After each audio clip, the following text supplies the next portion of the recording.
Apa yang terjadi pada Gibran sekarang ini adalah akibat dari gaya Jokowi yang arogan, bertingkah seperti matahari kembar. Itu kesalahan Jokowi. Rakyat awalnya kesal, marah, lalu sekarang menjadi jijik. Bisa dikatakan ini adalah kabar gembira bagi kita semua, bagi yang masih waras.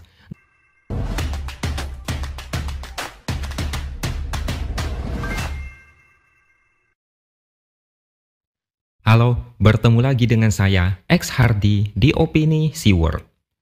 Beberapa hari lalu, Gibran yang jauh dari pemberitaan media mendapatkan serangan yang tidak terduga. Forum Purnawirawan Prajurit TNI memberikan 8 tuntutan yang salah satunya adalah mengusulkan kepada MPR agar mengganti Gibran sebagai wakil presiden. Ini seperti petir di siang bolong bagi Jokowi. Ini tidak bisa diterima. Gibran adalah kunci bagi Jokowi untuk tetap merasa aman di masa depan. Jokowi ingin Gibran itu bersih dan jauh dari pemberitaan buruk. Suara dari purnawirawan itu menjadi kejutan yang tidak terduga untuk Jokowi. Beberapa hari kemudian muncul foto yang menunjukkan adanya kunjungan sejumlah perwira polisi beserta Serdik Sespimén Polri ke rumah Jokowi. Katanya itu silaturahmi dan mau minta masukan. Saya tidak tahu apakah ini respon balik dari Jokowi kepada para purnawirawan yang meminta anaknya diganti. Tapi yang pasti Jokowi ini mau pamer, mau flexing bahwasannya dia ini masih punya power meskipun sudah tidak lagi menjadi presiden. Kehadiran Jokowi sebagai mantan presiden membuat Prabowo seolah bukan presiden. Prabowo itu kelihatan kayak anak buahnya Jokowi. Tapi foto pertemuan Jokowi dengan peserta Serdik Sespimén itu akhirnya dihapus. Mungkin karena mengundang kontroversi dan Jokowi menjadi bulan-bulanan masyarakat. Semakin kesini, rasa jijik masyarakat kepada Jokowi sudah sedemikian besar. Sungguh bahaya kalau Jokowi dan keluarganya kembali merebut kekuasaan dalam waktu lama. Jokowi terlalu kecanduan dengan kekuasaan. Ketika pensiun, masih kepingin lebih berkuasa dari Prabowo. Dan herannya, Prabowo tidak berani tegas, terkesan lemah dan takut. Bahkan dia tidak masalah dengan isu matahari kembar. Prabowo membiarkan wibawanya dihancurkan oleh Jokowi. Bukan cuma itu, Prabowo seperti menganggap remeh posisi Presiden Indonesia dengan membiarkan Jokowi sesuka hati menjadi presiden bayangan. Tidak lama setelah itu, Gibran muncul dengan membuat sensasi baru. Bisa dikatakan ini adalah pansos, sebagai counter balasan untuk orang-orang yang menuntut dia diganti. Gibran muncul di YouTube dan bercerita tentang kesuksesan film animasi Jumbo. Seolah tidak mau ketinggalan tren, Gibran ikut mengomentari film ini. Tapi ini menjadi anti klimaks, bahkan blunder, karena jumlah dislike ternyata jauh lebih banyak daripada jumlah like. Dan yang lebih menyakitkan adalah hampir semua komentar dari netizen berbau negatif dan menohok. Intinya Gibran menjadi bulan-bulanan. Gibran ingin bergaya heroik, ternyata menjadi bumerang. Rakyat menganggap dia itu seperti orang yang harus dijauhi, nggak boleh deket-deket. Usaha dia untuk pansos, ikut tren, FOMO, atau mau cari muka, ternyata gagal total. Publik menolak Gibran. Ini bisa disebut sebagai cancel culture yang halus. Gibran mulai ditolak di mana-mana. Gibran mulai tidak diterima publik. Ini tentu saja membuat Jokowi harus memeras otak untuk mengembalikan keadaan ke posisi semula. Gibran diminta untuk diganti. Ini adalah kabar buruk. Gibran harus dipresentasikan sebagai sosok anak muda penyelamat masa depan Indonesia. Gibran tidak boleh kena noda sedikit pun untuk memperbaiki situasi.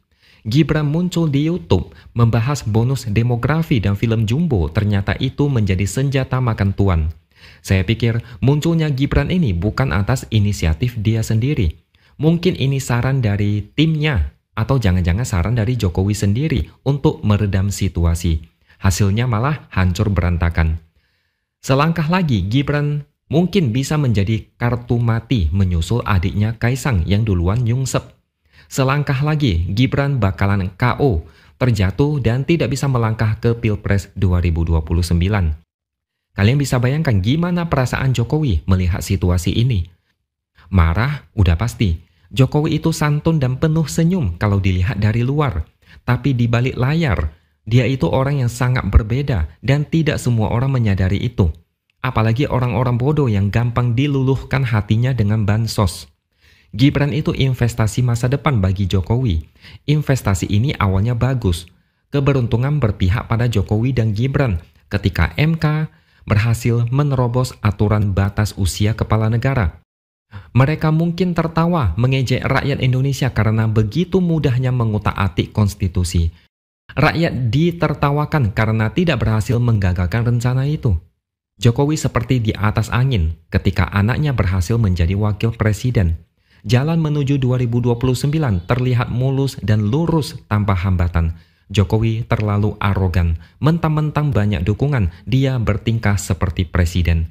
Kedatangan pejabat diliput dan dipamerkan supaya ada orang-orang yang berpikir ternyata Jokowi masih dicintai rakyat. Semua itu cuma drama politik demi sang anak. Drama ini dirancang supaya mulus. Tapi namanya rencana kan selalu ada hal yang tidak terduga. Salah satunya ya ini, Gibran diserang. Gibran tidak disenangi rakyat. Seketika investasi Jokowi kepada Gibran berubah menjadi mimpi buruk. Jalan yang awalnya mulus berubah menjadi berlubang-lubang seperti kubangan kerbau. Apa yang terjadi pada Gibran sekarang ini adalah akibat dari gaya Jokowi yang arogan. Bertingkah seperti matahari kembar. Itu kesalahan Jokowi. Rakyat awalnya kesal, marah, lalu sekarang menjadi jijik. Bisa dikatakan ini adalah kabar gembira bagi kita semua, bagi yang masih waras. Jokowi adalah hal paling memalukan yang pernah kita lihat. Jokowi itu kurang negarawan. Dia membentuk kelompok sendiri yang bekerja untuk kepentingannya. Atau jangan-jangan mereka itu diancam atau dipaksa tunduk. Jokowi ingin menjadi raja di atas kepala negara yang sekarang. Bagi yang masih berpikir waras, tindakan Jokowi ini sudah melewati batas toleransi. Ini sama dengan merendahkan wibawa presiden mentang-mentang presiden yang sekarang tidak berdaya. Ini harus dilawan. Jokowi dan keluarganya harus berakhir di tahun 2029 kalau mau negara ini berubah menjadi lebih baik. Gibran adalah kuncinya. Kalau Gibran tumbang, Jokowi ikut tumbang. Gibran kalah pilpres, dijamin Jokowi bakal pusing. Gibran adalah harapan terakhir bagi Jokowi supaya bisa hidup tenang. Gaya politik ugal-ugalan Jokowi sudah pasti mengundang banyak musuh. Banyak yang tidak senang dengan Jokowi. Tidak ada yang bikin Jokowi lemas selain melihat Gibran tidak disenangi oleh rakyat. Ini yang ditunggu-tunggu oleh lawan politik Jokowi.